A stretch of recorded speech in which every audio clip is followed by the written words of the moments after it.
PTI ਦੀ ਜੇਲ੍ਹ ਭਰੋ ਤਹਿਰੀਕ ਦੇ 5ਵੇਂ ਮਰਹਲੇ ਦੇ ਵਿੱਚ ਗੁਜਰਾਂਵਾਲਾ ਵਿੱਚ ਪੀਟੀਆਈ ਦੇ ਮੁਕਾਮੀ ਕਾਇਦੀਨ ਤੇ 70 ਦੇ ਨੇੜੇ ਖਿਡਾਰੀਆਂ ਨੇ ਪੁਲਿਸ ਨੂੰ ਗ੍ਰਿਫਤਾਰੀਆਂ ਪੇਸ਼ ਕੀਤੀਆਂ। ਖਿਡਾਰੀ ਪੁਰਜੋਸ਼ ਅੰਦਾਜ਼ ਵਿੱਚ ਨਾਅਰੇਬਾਜ਼ੀ ਵੀ ਕਰਦੇ ਰਹੇ ਤੇ ਖਵਾਤੀਨ ਵੀ ਵੱਡੀ ਤਾਦਾਦ ਵਿੱਚ ਬੱਚਿਆਂ ਸਮੇਤ ਕੈਦੀਆਂ ਵਾਲੀਆਂ ਗੱਡੀਆਂ ਵਿੱਚ ਸਵਾਰ ਹੋ ਗਈਆਂ, ਲੇਕਿਨ ਪੁਲਿਸ ਨੇ ਸਵਾਣੀਆਂ ਨੂੰ ਸਮਝਾ ਬੁਝਾ ਕੇ ਗੱਡੀਆਂ ਥੱਲੇ ਲਾ ਦਿੱਤਾ। ਪੀਟੀਆਈ ਦੀ ਜੇਲ੍ਹ ਭਰੋ ਤਹਿਰੀਕ ਦੇ 5ਵੇਂ ਮਰਹਲੇ ਵਿੱਚ ਪੀਟੀਆਈ ਦੇ ਮੁਕਾਮੀ ਰਹਿਨੁਮਾ ਤੇ ਕਾਰਕੁਨਾਨ ਮਰਕਜ਼ੀ ਰਹਿਨੁਮਾ ਡਾਕਟਰ ਯਾਸਮੀਨ ਰਾਸ਼ਦ ਦੀ ਕਿਆਦਤ ਵਿੱਚ ਸਿਟੀ ਸਦਰ ਪੀਟੀਆਈ ख्वाजा खालिद अजीज़ लोन की रिहायशगाह तो रैली की शक्ल विच सेंट्रल जेल पुजे।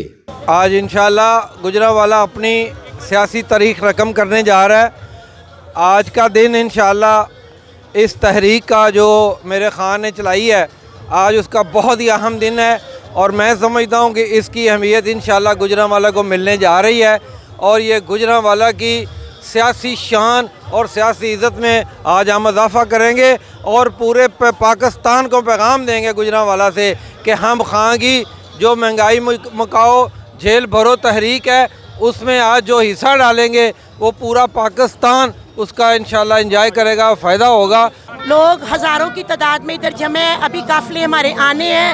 लोग गिरफ्तारियों से नहीं डरे। बच्चों का देखें, हमारे सिटी प्रेसिडेंट जो कि अपने आप के सबसे पहले वो आगे हैं, बैठे हुए हैं, ख़वातीन हैं, जेंट्स हैं, सब हैं बैठे हुए। हमारे जो ये जज्बे हैं ना, ये बहुत पुख्ता है। गरीबां दा ये हाल हो गया है कि और रोटी तो तंग हो गए ने, उन्होंने खाण वास्ते एक लुकमा नहीं। बच्चे स्कूल भेजन या कारोबार करके अपना पेट पालन, मुल्क के अंदर इस किस्म का बहरान पैदा हो गया है कि लोग अपनियां जानां नूं एक मिनट वास्ते कुर्बान करने वास्ते तैयार ने। लोग जेलों च जाने वास्ते तैयार हो गए ने कि असीं जेलों जाके कम अज़ कम 1-2 वक्त की दाल रोटी तो खा लवांगे। पुलिस ज़राए के मुताबिक साबक वफाकी वजीर नज़र गोंदल, साबक MP जफरुल्ला चीमा, सियालकोट तो साबक MP ताहिर हुंदली, हसन यूसफ, डॉक्टर आमर रिजवान, मुस्तफा सियान, बाऊ इकराम ते सैकटरी इतलात फयाज खोखर ते चौधरी लियाकत समेत 70 ਦੇ ਨੇੜੇ ਤੇੜੇ ਖਿਡਾਰੀਆਂ ਨੇ ਪੁਲਿਸ ਨੂੰ गिरफ्तारियां ਦਿੱਤੀਆਂ ਨੇ। इस मौके ते कप्तान दे खिडारी जज्बात क्या गरीब आवाम दे उत्ते कोई रहम करो, इन्हां नूं अगर कोई मारना ही दे ते इन्हां नूं कोई जहर दे टीके ला दिओ ताकि तुसी खुले डुले फिर सको और अपनी मर्जी दे नाल जिंज भी अपनी जिंदगी बसर करना चाहते हो करो। जी मैं गिरफ्तारी देने आई हूँ और मैं घर में बैठी तमाम माओ बहनों को कहूँगी आप भी ये डर खौफ उतारे और सड़कों पे आए। क्या करेंगे, ज़्यादा से ज़्यादा हमें जेल में डालेंगे या मार देंगे ना। इन बच्चों के लिए निकले बाहर, ये हमारा कुछ नहीं कर सकते। पहले ये हमें गिरफ्तार करेंगे, फिर ये हमारे ये भाई बाप जो भी भाई हैं इनको फिर गिरफ्तार करेंगे। वैसे नहीं हाथ लगा सकते कि आप बंदे गरीब ने अमीर ने ऐसे ले सारे जेल जाने तैयार ने अपने मुल्क की खातर, अपनी आवाम के खातर, एक दूजे की खातर, लेकिन साढ़े हुक्मरान ने वो इलैक्शन कराने तैयार नहीं। इन्होंने इन्ना सोचना चाहिए कि मुल्क साडा है, इतों असीं कुछ करांदे तां ही लभना सानूं, लेकिन इन्हों दलालत तो सवा कुछ नहीं लभना। अंदाज विच इमरान खान दे हक विच नारेबाजी करते रहे ते हुकूमत के खिलाफ भी उन्होंने जबरदस्त एहतजाजी नारे लगाए। कारकुनान तहरीक इंसाफ पंजाब दी सदर यासमीन राशिद की क्यादत विच रैली लैके सेंट्रल जेल के बाहर पुजे ते गिरफ्तारियां पेश कीतियां। कारकुन गिरफ्तारियां देण लई पुलिस वैन दे उत्ते चढ़ गए। निके निके बालां समेत वड्डी तादाद विच गिरफ्तारियां पेश करन लई कैदी वैनस दे विच सवार हो गईयां, जिन्हां नूं पुलिस ने समझा बुझा के वापस उतार दिता। गिरफ्तारियां पेश करन वाले कायदीन ते कारकुनान नूं 5 कैदी वैनस दे जरिए पुलिस ने नामालूम मुकाम ते मुंतकिल कर दिता है। रज़ाकाराना तौर पर गिरफ्तारी के लिए हाज़िर हुआ हूँ क्योंकि मैं ये समझता हूँ कि इमरान खान साहब का जो बयानिया है उसके साथ वकला ही नहीं पूरी कौम खड़ी है कि कहते हैं पीटीआई ख़त्म हो गई है।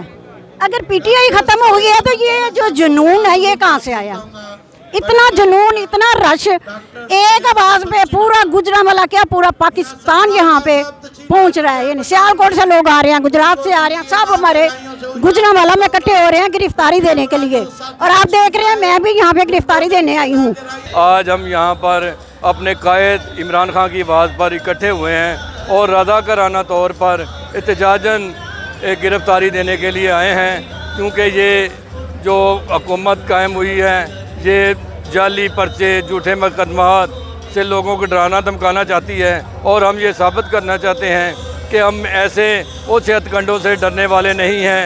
ਇਸ ਮੌਕੇ ਤੇ ਸਿਕਿਉਰਿਟੀ ਦੇ ਵੀ ਸਖਤ ਇੰਤਜ਼ਾਮਾਤ ਵੇਖਣ ਨੂੰ ਲੱਭੇ। ਸੈਂਟਰਲ ਜੇਲ੍ਹ ਦੇ ਮਰਕਜ਼ੀ ਦਰਵਾਜ਼ੇ ਨੂੰ ਪੁਲਿਸ ਨੇ ਖਾਰਦਾਰ ਤਾਰਾਂ ਲਾ ਕੇ ਤੇ ਬੰਦ ਕੀਤਾ ਹੋਇਆ ਸੀ। ਡਾਕਟਰ ਯਾਸਮੀਨ ਰਾਸ਼ਦ ਹੋਰਾਂ ਇਸ ਮੌਕੇ ਤੇ ਕਾਰਕੁਨਾਂ ਨਾਲ ਖਿਤਾਬ ਕੀਤਾ ਤੇ ਉਹਨਾਂ ਨੂੰ ਵਾਪਸ ਘਰਾਂ ਨੂੰ ਜਾਣ ਲਈ ਵੀ ਆਖਿਆ। ਤੇ ਜਦੋਂ ਸੈਂਟਰਲ ਪੰਜਾਬ ਦੀਆਂ ਸਦਰ ਡਾਕਟਰ ਯਾਸਮੀਨ ਰਾਸ਼ਦ ਲਾਹੌਰ ਜਾਣ ਲਈ ਰਵਾਨਾ ਹੋ ਗਈਆਂ ਤੇ ਕਾਰਕੁਨ ਵੀ ਖਿੱਲਰ ਪੁੱਲਰ ਗਏ। ਇੱਥੇ ਇਹ ਗੱਲ ਬੜੀ ਗੌ ਗੋਚਰੀ ਹੈ ਕਿ ਕਿਸੇ ਵੀ ਨਾਮਵਰ ਸ਼ਖਸੀਅਤ ਜਾਂ ਕਾਇਦ ਨੇ ਗ੍ਰਿਫਤਾਰੀ ਪੇਸ਼ ਨਹੀਂ ਕੀਤੀ, ਜਦੋਂ ਕਿ ਸਾਰੇ ਗ੍ਰਿਫਤਾਰੀਆਂ ਦੇਣ ਵਾਲੇ PTI ਦੇ ਕਾਰਕੁਨਾਨ ਹੀ ਸਨ।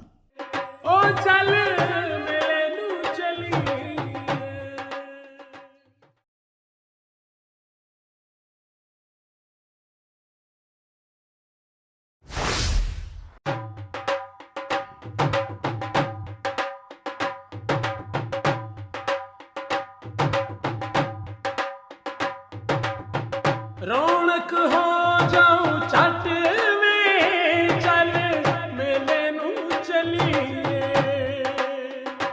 ओ रौनक हो जाऊं छट में चल मेले नू चलिए, मल्ला कट कुड़ दे वट में चल मेले नू चलिए, हाय चल